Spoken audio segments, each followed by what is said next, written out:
કેમ છો ધોરણ 7ના વિદ્યાર્થીઓ? વિડીયો જોવો છો કે નથી જોતા? જોઉં છો ને? હા, બરાબર. હવે તમને યાદ અપાવી દઉં કે આપણે સામાજિક વિજ્ઞાન વિષય આપણો એક જ વિષય છે એ જોઈએ છે આપણે. એમાં તમને વધારે મગજમારી એમ સમસ્યા છે નહીં, કારણ કે આપણે ખૂબ જ આસાનીથી ઇઝી રીતે આપણે આ સબ્જેક્ટ જોતા છે. હવે 1 થી 6 પાઠ જોઈ ગયા હતા. આપણે 9મું ચેપ્ટર ચાલે છે. 9મા ચેપ્ટરની અંદર પાર્ટ 1 અને પાર્ટ 2. પાર્ટ 1ની અંદર મેં તમને પૃથ્વીની આંતરિક રચના વિશે માહિતી આપી હતી, અને પાર્ટ 2ની અંદર પૃથ્વીના આંતરિક ભાગની અંદર જે ખડકો રહેલા છે, 3 ખડકોની આપણે વાત કરી હતી: અગ્નિકૃત ખડકો, જળકૃત એટલે કે પ્રસ્તર ખડકો, અને નંબર 3 રૂપાંતરિત ખડકો. એના વિશે આપણે માહિતી મેળવી હતી. એટલે કે પાર્ટ 1 અને પાર્ટ 2 ચેપ્ટર 9ના આપણે પૂરા કર્યા છે. હવે પછી આ વિડીયો છે એ પાર્ટ 3 છે. આપણે પાર્ટ 2ની અંદર લાસ્ટમાં મેં તમને કીધું પણ હતું રૂપાંતરિત ખડકો, અને એના દ્વારા કેવા કેવા ખનિજો આપણને મળે છે, કયા કયા ખનિજો આપણને ઉપયોગી છે, એ પણ આપણે પાર્ટ 2ની અંદર જોઈ ગયા હતા. એટલે કહેવાનો મતલબ પૃથ્વીની આંતરિક રચના, આપણું જે ચેપ્ટરનું નામ છે, શું નામ હતું? પૃથ્વીની આંતરિક રચના અને ભૂમિ સ્વરૂપોનું નિર્માણ. તો આ એવું સમજો કે આ ચેપ્ટરના 2 ભાગ છે. પહેલો ભાગ પૃથ્વીની આંતરિક રચના અને બીજો ભાગ છે ભૂમિ સ્વરૂપોનું નિર્માણ. તો આપણા પ્રથમ 2 વિડીયોની અંદર પાર્ટ 1 અને પાર્ટ 2ની અંદર એક ભાગ પૂરો થઈ ગયો. કયો? પૃથ્વીની આંતરિક રચના. હવે આ જે પાર્ટ 3 છે એની અંદર આપણે બીજો ભાગ ચાલુ કરીએ, ભૂમિ સ્વરૂપોનું નિર્માણ. શાનું? ભૂમિ સ્વરૂપોનું નિર્માણ. કે ભૂમિ સ્વરૂપો ઉપરનું જે ભૂમિ એટલે કે જમીન, ભૂમિ એટલે કે જમીન, એટલે કે પૃથ્વીના ઉપરના ભાગના જેટલા પણ આવરણો છે એ કઈ રીતે નિર્માણ પામ્યા છે. જંગલો, નદીઓ, મૃદાવરણ, જલાવરણ એ કઈ રીતે નિર્માણ પામ્યા છે એની વાત હવે આપણે કરીશું. શરૂઆત કરીએ તો પહેલી જ વાત કરીએ કે ભૂમિ સ્વરૂપનું પહેલું ભાગ, પહેલું ઘટક તો એ છે મૃદાવરણ. મૃદા એટલે કે માટી. મૃદા એટલે કે શું? માટી. તમે ધોરણ 6ની અંદર ભણી ગયા છો પૃથ્વીના આવરણો, ભણી ગયા છો ને? એની અંદર તમે 4 આવરણો વિશે માહિતી મેળવી હતી: મૃદાવરણ, જલાવરણ, વાતાવરણ અને જીવાવરણ. તો એમાંના કેટલાક આવરણો એની આપણે માહિતી મેળવીએ. એમ તો તમને ખ્યાલ જ છે કે મૃદા એટલે કે માટી. શરૂઆત કરીએ આપણે ભૂમિ સ્વરૂપોનું નિર્માણ. તો મૃદાવરણ અનેક ભૂકટીમાં વિભાજિત છે. મૃદાવરણ એટલે કે આજે આપણે જમીનનો વિસ્તાર છે જેની પર આપણે ખેતી, ઘર, બાંધકામ રહીએ છીએ, એ મૃદાવરણમાં અનેક ભૂકટીમાં વિભાજિત છે, જેને મૃદાવરણીય ભૂકટી પ્લેટ કહે છે. એટલે કે મૃદાવરણીય પ્લેટ એટલે કે જેટલો જમીન વિસ્તાર છે ને, આપણે પૃથ્વી સપાટી પર મેં તમને વાત કરી હતી કે 4 મહાસાગરો છે અને 6 ખંડો છે. તો આ જે 6 ખંડ છે એટલે કે જે ભૂમિ, 4 મહાસાગરો અને બીજું બચેલું જે છે તે શું છે? તો મૃદાવરણીય પ્લેટો છે. એ મૃદાવરણીય પ્લેટો કઈ રીતે નિર્માણ પામી? તો તમને જાણીને નવાઈ લાગશે કે આ જે પ્લેટો છે એ અલગ અલગ દિશામાં ફરતી રહે છે. એટલે કે વર્ષે ફક્ત થોડા સેન્ટીમીટર પૃથ્વીમાં પીગળેલા મેગ્મામાં થતી ગતિના કારણે આમ બને છે. એટલે કે આપણે જે જમીન વિસ્તાર છે ને, જે એવું કહેવાય છે કે આપણી પૃથ્વી સપાટી પર સૌથી મોટું આવરણ એ જલાવરણ છે. ખૂબ જ મોટા પ્રમાણમાં આપણા ત્યાં મહાસાગરો આવેલા છે. આપણે વાત પણ કરી હતી કે આખી પૃથ્વી સપાટી પર માત્ર 29% જમીન છે. કેટલા? 29%. અને બાકી 71% શું છે? તો પાણી છે, એટલે કે મહાસાગરો છે. તો આજે આપણી મૃદાવરણીય પ્લેટ, મૃદાવરણીય કે જે જમીન વિસ્તાર છે 29%, એ થોડા વર્ષે ફક્ત અમુક વર્ષે થોડા સેન્ટીમીટર જેટલું ખસે છે. શું કરે છે? ખસે છે એક જગ્યાએથી બીજી જગ્યાએ. અને એ થવાનું કારણ પૃથ્વીમાં પીગળેલો મેગ્મા જે છે ને એના કારણે. પૃથ્વીની અંદર પીગળેલા મેગ્મા એક વર્તુળાકારે ફરતો રહે છે. એટલે કે પૃથ્વીની અંદર જે લાવા રહેલો છે, લાવા વિશે તમે ઘણી વખત જોઈ ગયા છો, જે જ્વાળામુખીમાંથી બહાર નીકળે છે. તો પૃથ્વીના પેટામાં એક પ્રકારનો ધગધગતો આગનો ગોળો રહેલો છે, જેને લાવા કહેવાય, મેગ્મા.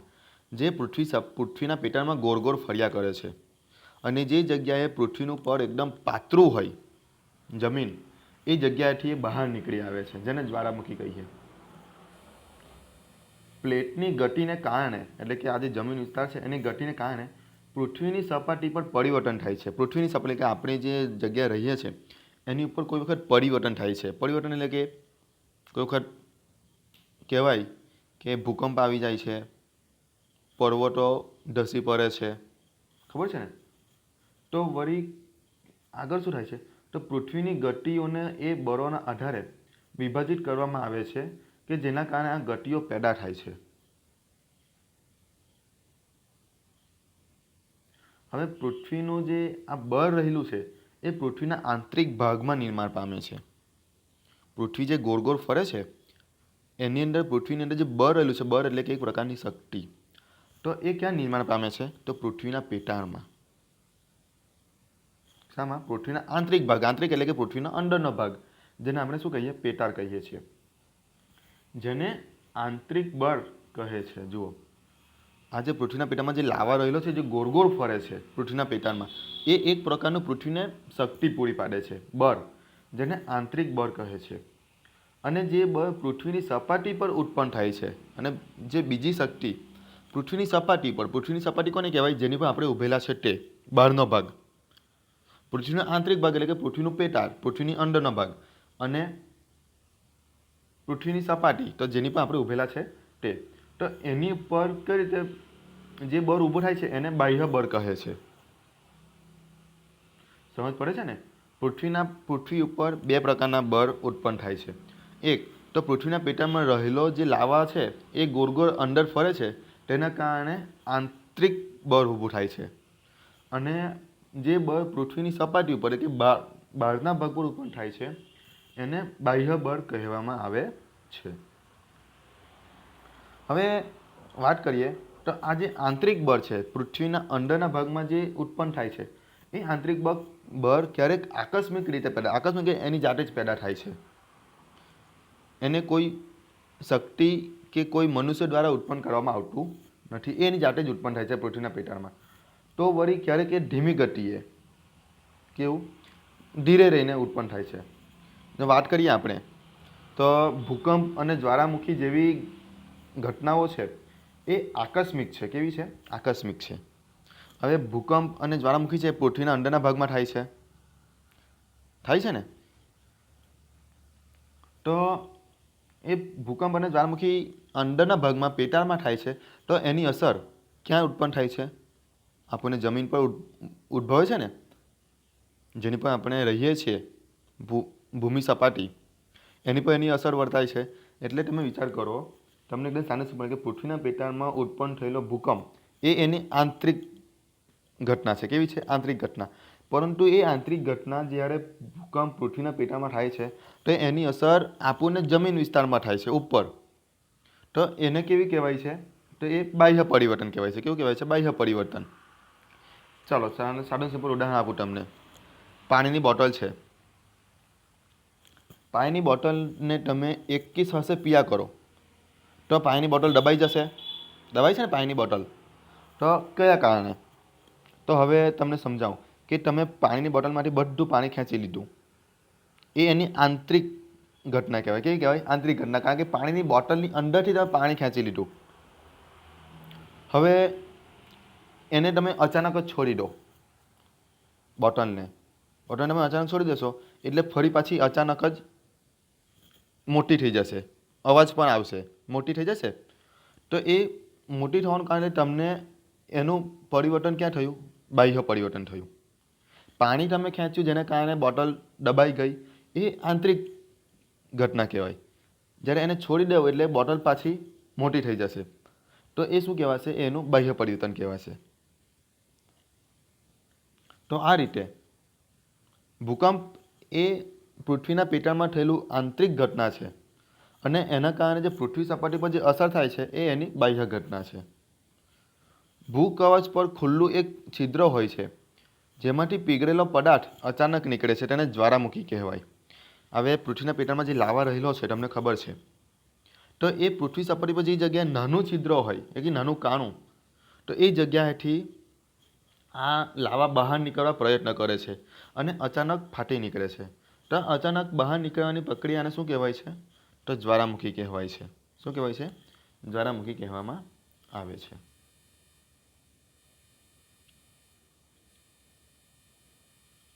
આગળ જોઈએ. આમ આ જે મૂડાવાળીય પ્લેટો છે, મૂડાવાળી પ્લેટ કે જે જમીન વિસ્તાર છે, તેની ગતિશીલતાથી પૃથ્વી સપાટી પર કંપન થાય છે, એટલે કે ધ્રુજારી ઉઠે છે. એક જગ્યાથી બીજી જગ્યાએ જ્યારે આ જમીન ખસે છે ત્યારે પૃથ્વી ઉપર કંપન ઉત્પન્ન થાય છે અને એક ધ્રુજારી જે ઉત્પન્ન થાય છે એને આપણે ભૂકંપ કહીએ છીએ. શું કહીએ છીએ? ભૂકંપ. પૃથ્વીના પેટાળમાં જ્યારે એ જમીન એક જગ્યાએથી બીજી જગ્યાએ ખસે છે તો એ ખસવાના કારણે આપણી જમીન ઉપર જે ધ્રુજારી ઉત્પન્ન થાય છે એને ભૂકંપ કહીએ છીએ.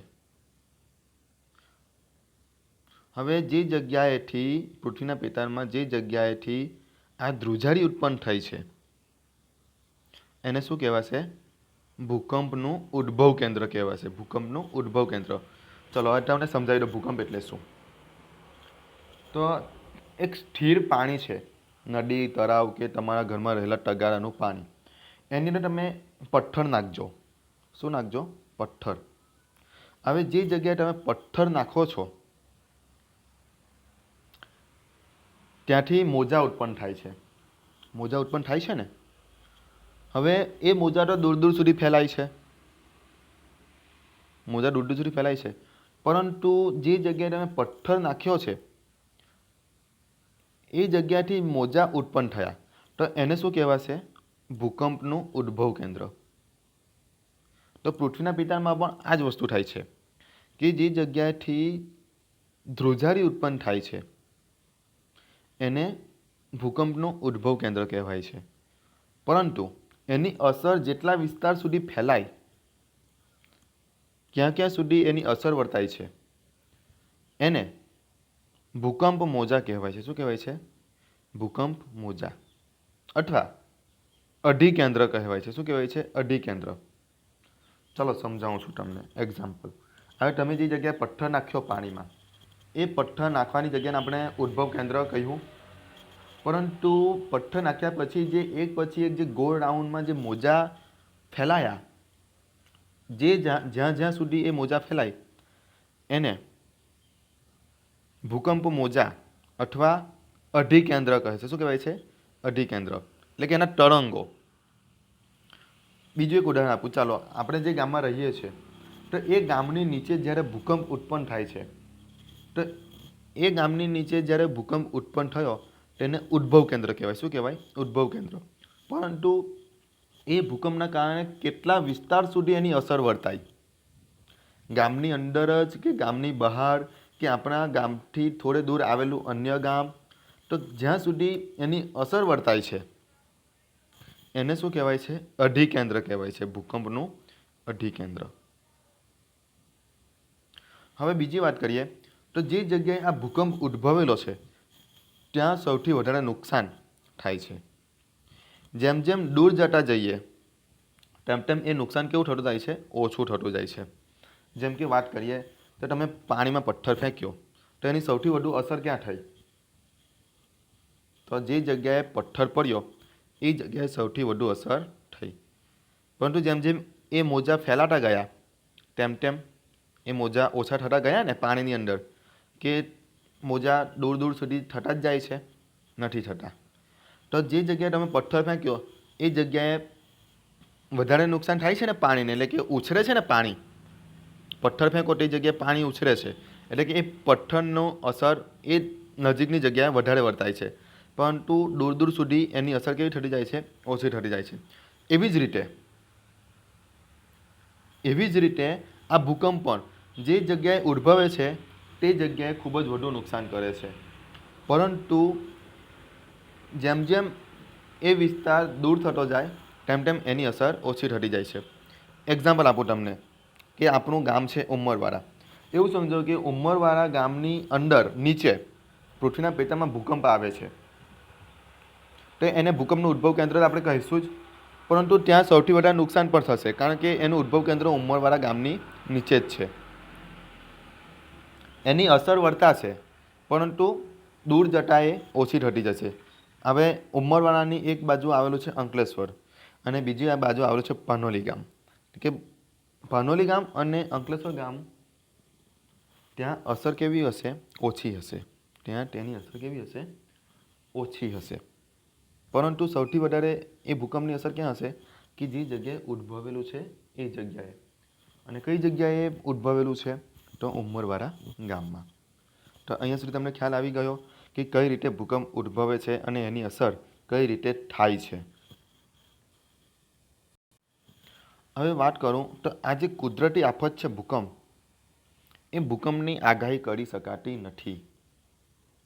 હવે જેમ કે પૂર આવવાનું છે તો પૂરની આગાહી કરી શકીએ, કારણ કે વધારે વરસાદ પડે એટલે આપણે આગાહી કરી શકીએ કે વધારે વરસાદ પડેલો છે તો આ વિસ્તારમાં પૂર આવશે. પરંતુ ભૂકંપની આગાહી કરી શકાતી નથી, કારણ કે પૃથ્વીના પેટાળમાં ક્યારેક હલનચલન થાય એ જાણી શકાતું નથી. અત્યારે પણ હલનચલન થઈ શકે, આવતીકાલે પણ હલનચલન થઈ શકે. એટલે કે ભૂકંપને આપણે જાણી શકતા નથી કે ક્યારે એ આવશે. એટલે કે ભૂકંપની આગાહી સંભવ નથી. પરંતુ જો આપણે ભૂકંપ પહેલેથી જો સાવચેત હોઈએ તો એની અસરને ઘટાડી શકીએ. અસર કે આપણે જો પહેલેથી સાવચેત હોઈએ, જે જગ્યાએ ભૂકંપ સૌથી વધારે આવતા હોય તો ત્યાંના લોકોને ખબર જ હોય છે, તો એ માટે એ લોકો પહેલેથી તૈયાર જ હોતા હોય છે. એટલે એની અસર ઘટાડી શકાય. જાપાનની અંદર સૌથી વધારે ભૂકંપ આવે છે તો ત્યાંના લોકો હવે ત્યાંના ઘર પુઠ્ઠાના અથવા લાકડાના બનાવે છે, જેથી ખર્ચ ઓછો આવે. આપણા જેવા પાકા મકાનો બનાવતા નથી, કારણ કે પાકા મકાનો બનાવવા જાય તો તૂટીને પડી જવાનો ભય વધારે રહે છે અને કદાચ એ ઘરની અંદર માણસો હોય તો મૃત્યુની સંભાવના વધારે છે.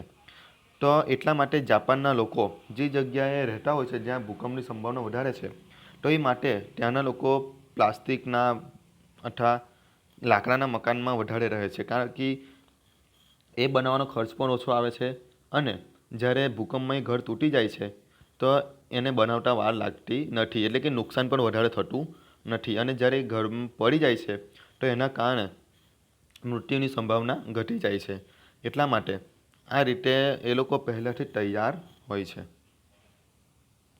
સ્થાનિક લોકો જે છે, સ્થાનિક લોકો જે વિસ્તારમાં ભૂકંપ આવે છે તો તે જ વિસ્તારના લોકો સામાન્ય પદ્ધતિથી, કે અમુક એ લોકોએ સામાન્ય પદ્ધતિથી ભૂકંપની સંભાવનાનું અનુમાન કરે છે. અનુમાન એટલે કે એ લોકો પહેલેથી જ એમ અંદાજો લગાવી લેતા હોય છે અમુક સામાન્ય પદ્ધતિથી. કદાચ પ્રાણીઓના અવાજ, પક્ષીઓના કલરવ. તો જ્યારે એમ પ્રાણીઓની અંદર બેચેની વધી જાય છે તો એ લોકો આમ પણ આપણે ત્યાં પહેલેથી માન્યતા છે કે જ્યારે કોઈ ઘટના ઘટવાની હોય તો પ્રાણીઓને પહેલી ખબર પડી જાય છે. ખબર પડી જાય છે ને? તો આ રીતે સ્થાનિક લોકો અંદાજો લગાવી લેતા હોય છે કે ક્યારે ભૂકંપ આવશે. એટલે કે ક્યારે આવશે એટલે કે બહુ એક્ઝેક્ટ ટાઈમ નથી જાણી શકતા, પરંતુ એમ અંદાજો લગાવી લેતા હોય છે. જો અંદર આ ચોપડીમાં આપેલું જ છે, મેં તો એમ જ કીધું પણ ચોપડીમાં પણ આપેલું છે. જેમ કે પ્રાણીઓનો વર્તનનો અભ્યાસ, એટલે કે પ્રાણીઓ બૂમો પાડવા લાગે છે, પક્ષીઓ ઉડવા લાગે છે, તો એના કારણે પ્રાણીઓના કારણે આવા લોકો અંદાજો લગાવી લેતા હોય છે કે કોઈ ઘટના બનવાની છે. તે ઉપરાંત તળાવની માછલીઓની તીવ્ર હેરફેર, સરીસૃપોનું પૃથ્વી સપાટી પર આવવું. સરીસૃપ એટલે કે સાપ, તેઓ જે જમીનની અંદર દર કરીને રહેતા હોય છે તો એ લોકો દરમાંથી બહાર નીકળી આવે છે, કારણ કે એ લોકોનો અંદાજો લાગી જાય છે કે જમીનની અંદર કોઈ હલનચલન થઈ રહેલી છે. તો આ રીતે પ્રાણીઓના હાવભાવથી, પ્રાણીઓના વર્તનથી સ્થાનિક લોકો આવું ભૂકંપ અથવા કુદરતી આફતોનો અંદાજો લગાવી લેતા હોય છે. તો વિદ્યાર્થી મિત્રો, આ વિડીયો આપણે તમે વાત કરીએ ત્યાં હતું આપણું પાર્ટ 3, ભૂમિ સ્વરૂપોનું નિર્માણ. ફક્ત અડધું પેજ ચલાવવામાં જ આપણે ઘણો સમય લઈ લીધો છે, કારણ કે સમજવા જેવું ઘણું હતું. હવે આની પછી જે એક મુદ્દો છે મુખ્ય ભૂમિ સ્વરૂપો, એના વિશે આપણે નેક્સ્ટ વિડીયોમાં જોઈશું, કારણ કે આ વિડીયો ઘણું મોટું થઈ ગયું છે. આ જે છે મુખ્ય ભૂમિ સ્વરૂપો, એના વિશે આપણે નેક્સ્ટ વિડીયોમાં જોઈશું. આ વિડીયો આપણે અહીંયા આગળ જ પૂરું કરીએ, ભૂકંપ સુધી જ, કારણ કે પછી વિડીયો મોટું થઈ જશે, તમને કંટાળો આવશે. હવે પછી આવશે આપણે પાર્ટ 4, આ હતો આપણો પાર્ટ 3 અને આ પાર્ટ 3ને આપણે અહીંયા આગળ જ પૂરું કરીએ. તો આવજો.